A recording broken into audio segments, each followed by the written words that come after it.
Getting it real with RealChunWai on the hottest topics, frank, engaging and candid. Don't forget to like, share and subscribe. Her Chinese New Year greeting to celebrate the Year of the Tiger has been the most viral video. Her debut in a local movie has just hit the screens. She is set to become bigger. Please welcome the talented Layla Sania. Good evening, Malaysia and followers from around the world. We have a really incredible guest tonight. She is Miss Layla Sania. Okay, if you haven't heard her name, must be from another planet. Okay, since Chinese New Year. Okay, she is incredible. Her Chinese New Year video clip has gone super viral. I repeat, super viral. And it's been shared so many times. She shot to fame through I Can See Your Voice Malaysia Season 3 in 2019. She's well known among the Chinese media music followers, but her sensational video greeting has of course widened her audience of followers, especially to English-speaking audience, Bahasa Malaysia speaking audience, and of course super banana like me, the incredible Sang Jiao Ren. Okay, and she's also the second Malaysian celebrity after Yuna to be featured on the digital billboard in New York Times Square on display last July. So she's really making Malaysians proud. We are really proud of you, Miss Layla. Thank you for coming on board. 恭喜发财. 恭喜发财. Thank you for inviting me. Okay, let's start this conversation straight away. Okay. The Chinese New Year video, how long did it take to be produced, and how long did it take to just film the whole thing? And did you expect the kind of reaction from Malaysians?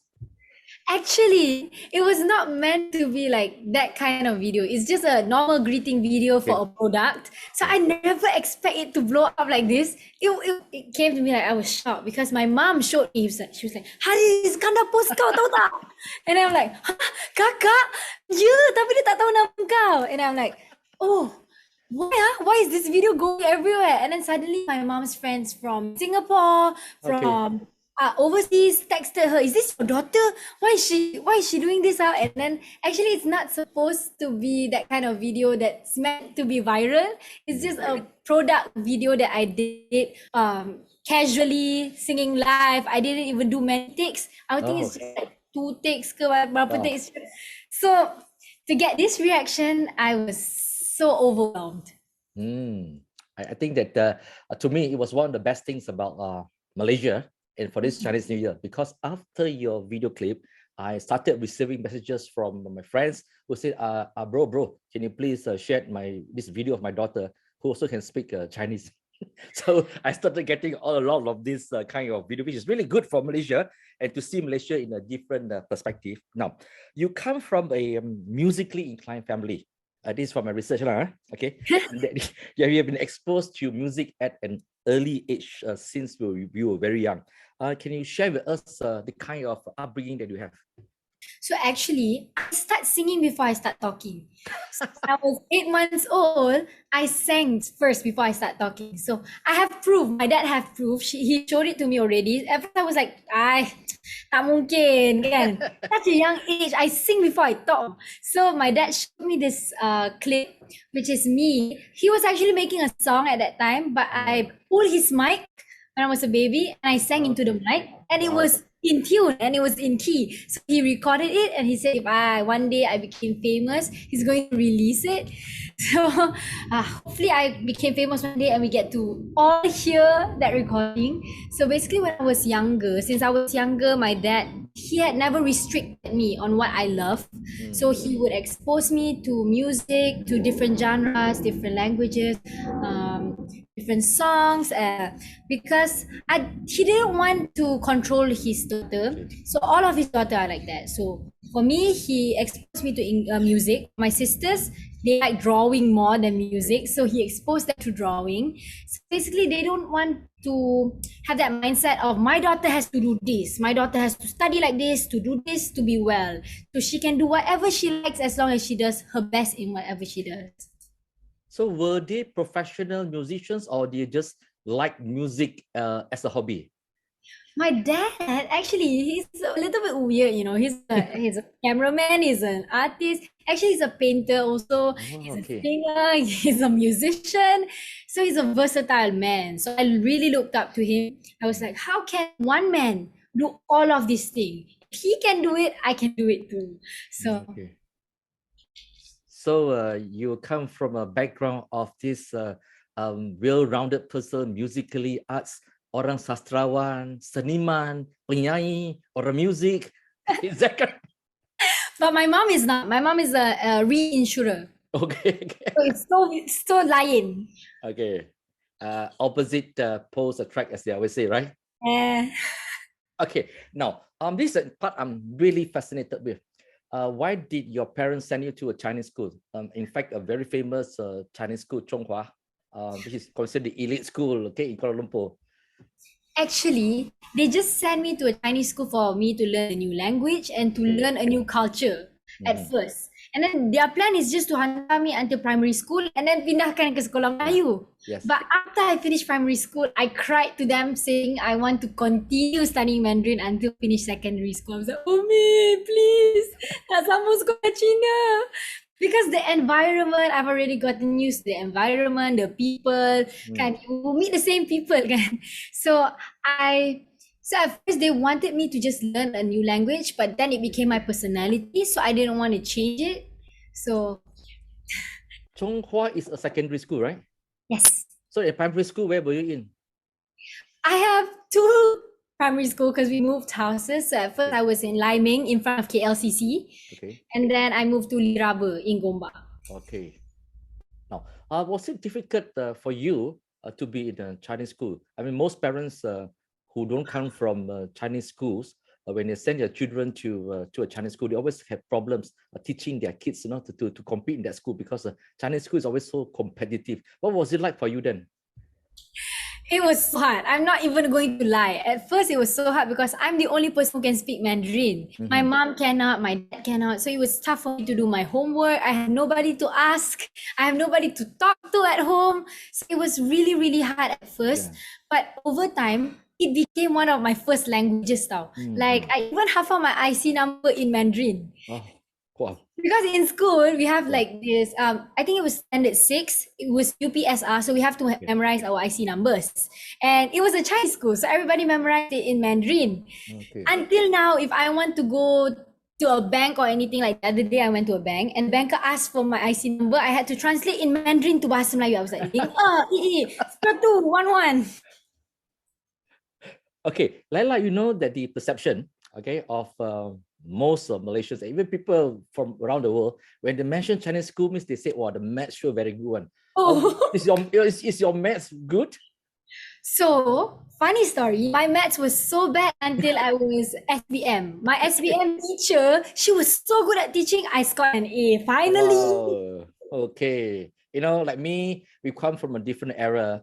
I come from a English school, okay, that time English school lah, because last time, of course, England was the super economic powerhouse, right? Everybody looked to England, looked to US, because the West was the big. Now, of course, the world has changed. People have started looking at China instead, okay, while the West has declined. But the negative part is that I can't speak Mandarin, so I'm very miserable. I'm very jealous of you, okay? Very miserable, because you see, so when we were showing this Chinese New Year video, they say, "Hey, CNY, look at her, man. She sings so well. She can speak, can sing, can even do everything. Have you seen her movie? Yeah, CNY, you really 真的恐怖，你不可以讲华语，名字不会写。Oh my God, okay." So in that environment, okay, people were all very competitive, okay. What was it like to be in that kind of studying environment? Oh, it is competitive, but I think the group of friends I'm with are not that competitive, and I'm not that competitive. I'm like, if you want to win, go win. If I win, I win. So I think I really love the relationship between people in our school, because we don't just have Chinese people or Malay people. We also have Indian people, Sarawakian, Sabahan. So I love how the relationship is. There's no like racial barrier between people. Yeah, because the reality is that actually Chinese schools have become much more multiracial than the Betul. ordinary schools. Now, I've always heard that in Chinese school, there's a very strong sense of discipline. In many Oh, Chinese school, they say you cannot keep your hair long, must be short. Of course, you wear the hijab, it's not an issue. But for many girls, they're not supposed to wear long hair. Is that true? so when I was younger, I don't know when I wasn't wearing my hijab yet. Mm. So only girls who are in dance clubs or gymnastic club can leave their hair long. The Oh, other girls have to keep them short, and it okay. has to be on a certain length. Like for your front hair, it cannot touches your what is it called? Eyebrows, and for your hair, it cannot touch your shoulder. I see. Wow, that one like Chinese, communist China style.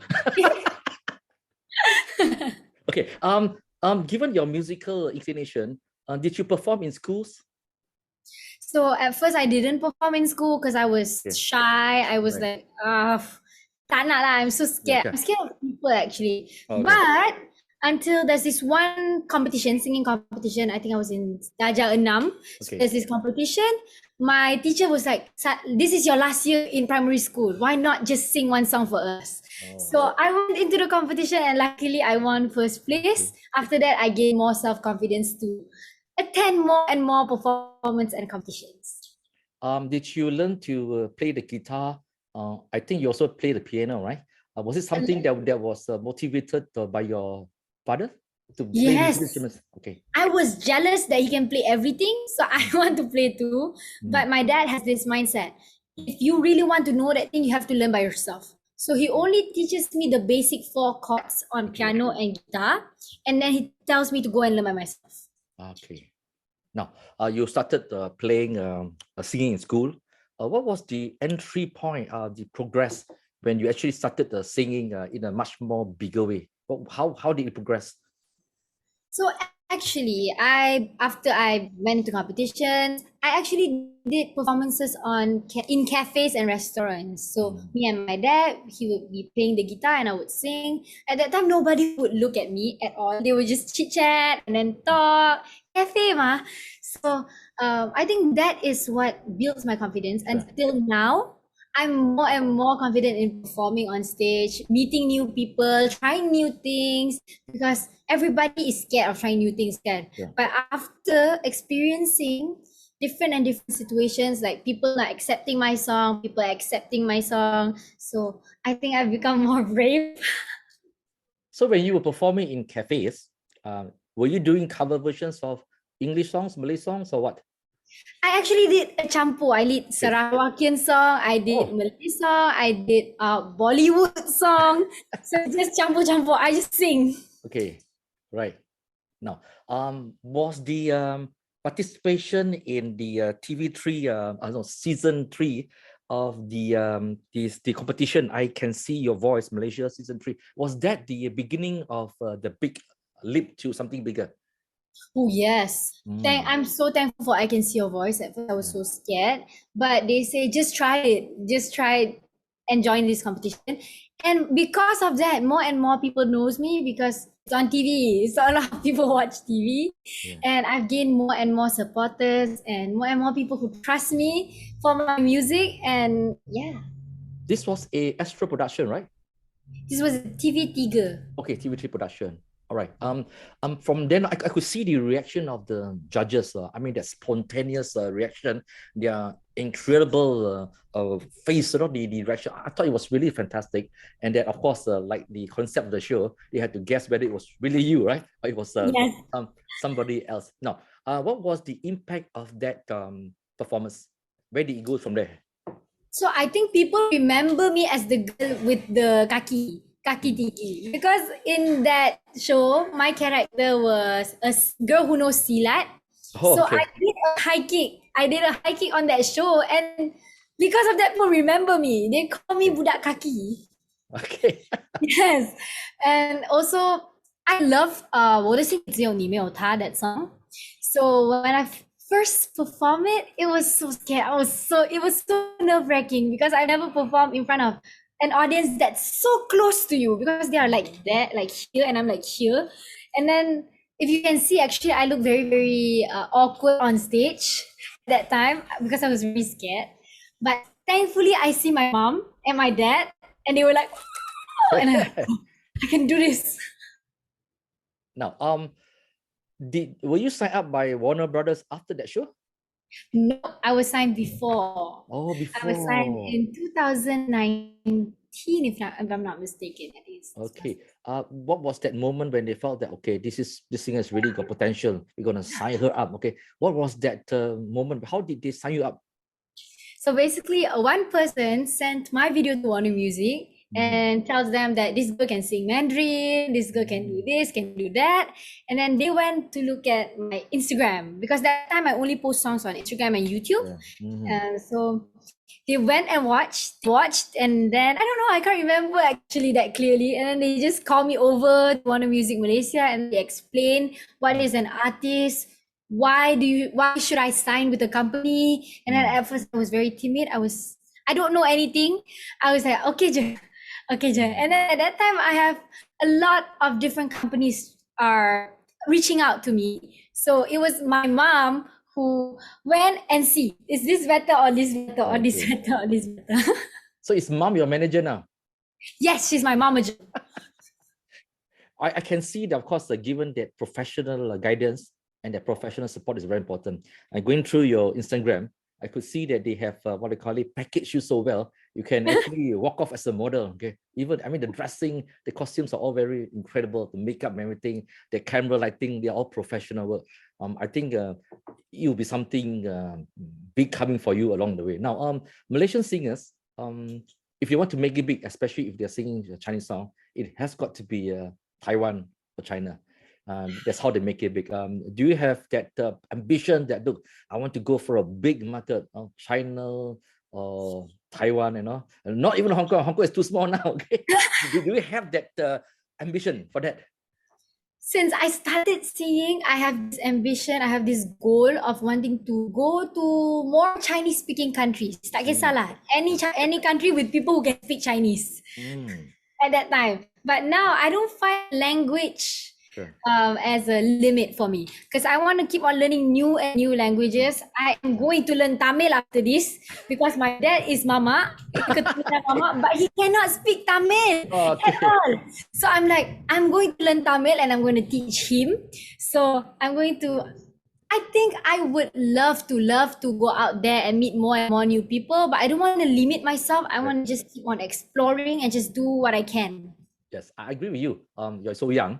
And you'll be able to learn much more easier and faster than everybody else. While Malaysia is a multiracial country, the sad part is that we are unable to speak Tamil, and we are unable to, some of us can't even speak Malay well, and that then of course there are Malays who cannot speak Chinese. But if you live in Switzerland or Belgium or Denmark, they can speak 3 to 4 languages. They speak their native tongue, they speak English, they speak French, no problem, right? Here we struggle with language and identity, which is very strange. Betul. Yeah. Now, what about your entrance into a movie? I mean, congratulations to you. You have made the first your debut in this movie, Small Time Heroes. Of course, I read that you actually performed when you were very, very young as a child actor. But this one is of course, your big first one. This Chinese series is really incredible for you. Your video went viral and your movie is making experience in Chinese New Year. Tell us more about this movie. So this movie I think how many years? I think it's 2 years ago. It was made 2 years ago, but it was delayed due to MCO. So during the pandemic, so it was released this year. So in that movie, I was still very young and I was still very immature. So this movie is actually very fun to watch with your families. You can watch with your friends. There's a lot of storylines in this movie. I don't know which one to tell. So the main character, the kid, he was sent to an orphanage by his own mother. His own mother sent him to an orphanage and said that she will come back and pick him up. But instead, she left him there. So it's basically a storytelling, showing people to be brave and just chase your dreams, believe in yourself. Because for my character, I'm Cikgu Aisyah, who is an orphanage tadika teacher. And she's very friendly, very cheerful, but she has a dream which is to become a wrestler. Her mother, yes, her mother did not let her become a wrestler because her mother said that that's not what girls do. Girls are not supposed to do that. So this movie is trying to tell people to be brave.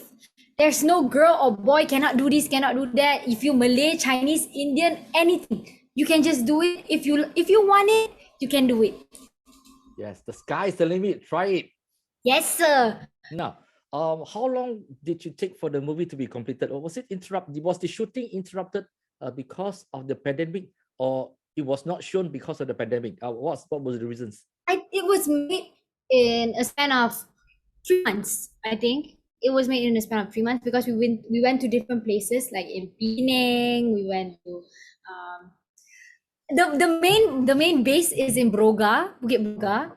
Yeah, so we went to different places, and I really enjoy acting in this movie because every day I learn something new. For this movie, I have to learn wrestling, I have to sing, I have to dance, I have to act. So just in this movie, I'm able to get new skills. So I really love acting in this movie.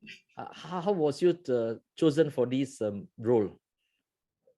Actually, my director, he told me there was a lot of girls who can speak Mandarin who auditioned for this role. Oh, But there's only one reason he picked me. He said it was because of my eyes. I still cannot see it, but he said it was because of my eyes. So I'm like, my eyes? He said, your eyes look sincere and it looks like you love kids so well. And I'm like, oh, I still cannot see it, but never mind. And he also find it amazing that I am currently studying diploma in early childhood education, which is so similar to that character. And I'm a girl who speaks Chinese, and I used to do silat. So basically, that character, Cikgu, and my character is so similar. Okay, so you had that extra over the others. So speaking Chinese was not just good enough. Now, you mentioned that the parts of the movie was shot in Penang. This one you must say good things about Penang. You know, this one my hometown. Okay. Hey, oh, you're from Penang. Hey, Penang, Hokkien, Penang Hokkien. No, Penang Hokkien. I tell you, we're from Penang. We don't understand the Hokkien from Johor and Klang. We totally don't understand. Okay, so we are different kind. Different Tell kind us of about the shooting experience in Penang. So actually, I just realized Penang, there's so many beautiful places in Penang. Oh, you're correct. Actually, the Frog Hill. I didn't even know that place existed until I acted. I'm afraid of heights, but I cannot deny that place is so pretty. It's so nice. For those who haven't been there, you guys have to go there. I think it's open to the public. Anybody can go there. So you have to see it to understand what I mean. And also, I'm very delighted that we actually shot one of the last shots of the ferry before the ferry got stopped. Can in this movie, you can actually see one of the last footages of the ferry. So I was very, nasib baik kita dapat record this. Okay, I know you're telling the truth. I can see in your eyes you're telling the truth about the things in Penang. Okay, Penang, of course, you mentioned your father, mama, he should have gone to Penang for nasi kandar, Hey, I always go to Penang. I love to go to Penang. Like, I think a few weeks ago, I went to Penang with my parents. Okay. So we went to Butterfly Farm lah. We went to makan 4 different nasi kandars in one day. I'm like, I don't get it. Why nasi kandar, nasi kandar, nasi kandar, nasi kandar? So it was so fun. I really love Penang. I also love the people there because, I don't know, there's just so many different cultures. And also there's many tourists. And we don't see that cultural differences there, In a kedai, you can see a Malay selling coffee and then a Chinese doing different thing. It's so cute. It's so cool. Penang is a melting point. And as a port, there's always these foreign elements that came in very early. What was it like to work with Jacqueline? He's a very famous personality. He's very experienced and he's played all kinds of characters and roles. What was it like to work with him? At first, I was so scared because he is like a senior, right, in acting. So I was actually very shy to meet him. But the first thing when he saw me, he was like, "Wah, 你很漂亮耶!" And then I was like, "Oh, this uncle!" And then I developed this really unique relationship. It's like a father and daughter relationship on set because we are all like family on set. It's like we have he's a father figure and I'm a sister figure and we have a lot of kids on set, he never ever feels like, oh, I'm the best. So I'm not going to talk to people below me. He's just so humble. If I don't know something, especially in Mandarin, he would explain it to me. Like 成语, right? There's a lot of meanings. So I don't understand. And he would explain to me one by one. And also he's very, very kind that every day, I think almost every day on set, he would bring a food or a fruit to give to all of the crews to eat. That is the starting point of me looking up to him. I'm like, so cool. Okay, hang on. What is 成语? 成语 is peribahasa. Apa itu 成语? 成语 is peribahasa. Oh, okay. All right. Okay. Idioms. Okay. So in Chinese, we have 4个字的成语 like 人山人海. So those kind of things, if I don't understand, he would explain to me in a really simple way so that I can understand it better. What was it like to have these kids playing along? I mean, these are young people, right? They are kids, you know. Do they have temperamental problem, discipline problem? Did they have a kind of physical problem? Do they have like how many hours they can act? Do they have the kind of duration? One thing I can say is when it's already like 1 o'clock in the morning, you can see how tired they are, but they still are very active. You can just see from their eyes that they are very tired. But I love kids so much, and if I go to kedai or if I go to any events, I would sit with kids. So during this movie, you will always find me missing. And then suddenly you see me in the middle of the kids just playing with the kids. That's what the director told me lah. He was like, 那一天我去找你的时候，我找不到你啊，可是我看到你突然间在小孩子中间，你干嘛？ So, translation. So my director, there's a lot of times my director came to me and asked me, where were you earlier? I didn't find you. But then suddenly I see you in the middle of kids playing with the kids. I feel so much better with kids because I have problems communicating with people my age. And I don't have that much friends. So usually I find kids very comfortable to be with me because I can be myself. I can be really completely honest. I don't have to be someone else. And I can just let all of my worries away. And also in this movie, apart from the main characters, other kids are real orphans. So they don't get to feel what we always feel with our family. Oh, they're real orphans. They are real orphans, okay, apart from the main characters. So I spend all of my time with them, just giving all I can to my younger sisters and brothers. I hope I can meet them again. I was actually expecting to meet them during premiere, but the director said, since this is a pandemic time, it's not suitable for kids to come, a lot of kids to come. It's very dangerous. So I'm looking forward for one day to just meet them again. How has your career moved on? Now they've become a much more familiar face to Malaysians. After this is going to be even bigger. How has it been like for you in terms of a schedule? What is an average day like for you? Oh my gosh. It's very tiring because I have school, I have diploma, I'm studying my diploma. So every time when I wake up, I have to go for classes. And then in between classes, I would have interview girl, I would have to do a single cover girl, I would have to go for photo shoots. So it was very tiring, but it was so worth it. It's just so worth it because I have insomnia. I have really bad habit of sleeping. I cannot sleep at night, but being busy helps me sleep. So when I'm very tired, I just lie down on bed and boom. I'm sure you will get much more busier from now. Your life will become much more hectic, but definitely your bigger things are here to come. Now, what would you want your career to move on, and what the plans do you have as you move along? I just don't want to limit myself. I just want to just do anything I can. Maybe release a new single with a new person, maybe do a duet, maybe go out to different countries, maybe even learning a new language and making a song out of that new language. So if I learn Tamil, I'm going to make a song in Tamil. If I learn Cantonese, I'm going to make a song in Cantonese. So I don't like to limit myself because we only live once. So I feel like it's a sayang lah if you just limit yourself to one thing. So I'm not going to just limit myself here. I'm just going to explore while I can. In this single, was it called Bamboo, right? Bambino. Bambino, sorry, Bambino. There's an element of rap, right? Yes. Tell me more about this song. So Bambino is also a song about being who you are and believing in yourself, and do not judge a book by its cover. So this song, I did a duet with my sister, Kakak Bunga. She's not my real sister. She's just my sister. Sister.